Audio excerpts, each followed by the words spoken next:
like a great treasure.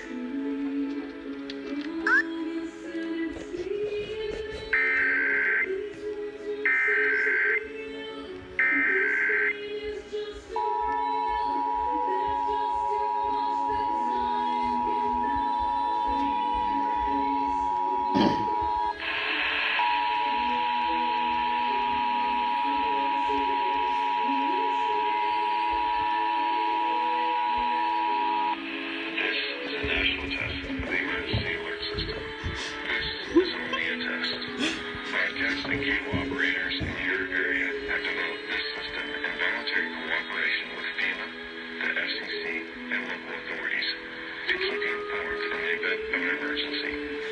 If this had been an actual emergency, an official message would have followed the alert tone. This concludes this national test.